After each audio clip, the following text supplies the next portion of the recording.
بیچارے خطرناک بیماریوں میں مبتلا ہیں اور اس کا علاج اہل بیت نے بتلایا ہے، مگر مومنین کو معلوم نہیں۔ چیزیں بتانا بہت ضروری بھی ہے، کیونکہ یہ اہل بیت کے زندہ معجزات ہیں۔ طب معصومین یا طب اہل بیت یا اہل بیت میڈیسن، یہ علم وحی پروردگار ہے، اس کا کوئی سائیڈ افیکٹ نہیں ہوتا، بلکہ معجزاتی طور پر لوگ شفا پاتے۔ ہم اس زمانے میں تازہ اسٹوڈنٹ ہوئے تھے، 82 کی بات، 82-83 کے درمیان ایک نوجوان کو دماغی کوئی بیماری ہو گئی۔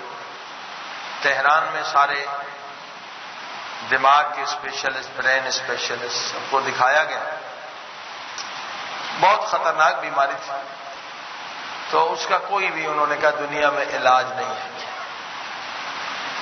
ہم کام کرتے تھے آیت اللہ نورانی کے ساتھ تھوڑا بہت، کہ امام خمینی نے انہیں یہ فرمایا تھا کہ یہ طب معصومین پہ آپ ریسرچ کریں، ساری حدیثیں جمع کریں۔ اور پہلے تو یہی سوچ رہے تھے علماء 1000-2000 حدیثیں ہوں گی، لیکن جب 40 علماء نے مل کے کام کیا تو 10,000 حدیثیں طب معصومین پہ جمع ہو گئی، 10,000 سے بھی زیادہ ہے، یعنی 10,000 فارمولہ اہل بیت کے۔ تو یہ نوجوان مایوس ہو گیا ڈاکٹروں سے اور آ گیا آیت اللہ نورانی کے پاس۔ تو آیت اللہ نورانی نے ایک سمپل سا نسخہ دیا اہل بیت کا، اور وہ ٹھیک ہو گیا، جس کا علاج پوری دنیا میں نہیں۔ تو وہ بڑے بڑے ڈاکٹر تہران سے بھاگتے ہوئے آئے کہ بھئی آیت اللہ آپ نے تو معجزہ کر دیا، یہ کیا نسخہ ہے، یہ ایسی برین کی بیماری ہے، اس کا علاج دنیا میں نہیں۔ انہوں نے یہ فرمایا میرا معجزہ نہیں، یہ اہل بیت کا معجزہ۔ وہ نسخہ ہم نے بھی بہت ساروں کو دیا، ٹھیک ہو گئے۔ جرمنی میں ایک مومنہ تھی، 10 سال سے ان کے سر میں درد ہوتا تھا، سارے جرمنی میں سارے میڈیسن فری ہے، سارے نسخے آزمائے، سر کا درد نہیں جاتا تھا۔ ایک اور مریض ایران میں تھے، ان کا بھی یہ حال تھا، 10-12 سال سے سر میں شدید درد ہوتا تھا۔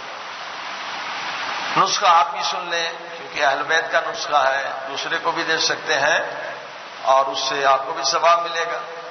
البتہ جس امام کا نسخہ آپ استعمال کریں تو حل جزاء الاحسان الا الاحسان، اس امام کو 2 رکعت نماز پڑھ کے ہدیہ ضرور دے دیں، یا جمیع اہل بیت کو دے دیں۔ نسخہ سن لیں آپ، کسی مومن کو بھی سر میں درد ہو، انشاءاللہ یہ اہل بیت کا نسخہ ہے، اسے شفا ملے گی۔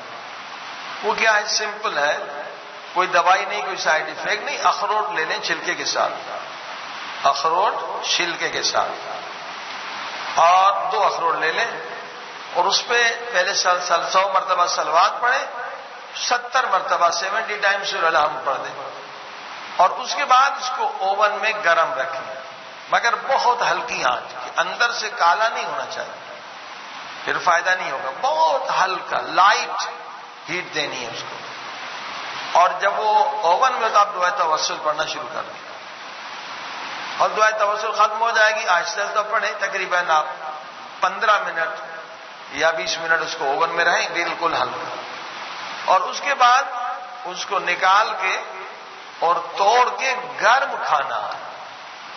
یعنی روایات میں کہ اخروٹ کا فائدہ ہی تب ہے جب اسے گرم کھایا، ٹھنڈا کھاتے دوسرے فائدے ہیں، لیکن یہ سر کے درد اور یہ بیماری، یہ سمپل سا نسخہ تھا، ہم نے بھی 2 پہ آزمایا، تو وہ دونوں جو 10 سال سے مریض تھے وہ ٹھیک ہو گئے، اور وہ تہران والا تو ایسی بیماری میں تھا کہ کہا دنیا میں اس کا علاج ہی نہیں ہے، 2 صبح کو کھا لیں 2 شام کے، مگر وہی پروسیجر ہے کہ 70 ٹائمز سورہ الحمد پہلے پڑھ لیں اور دعائے توسل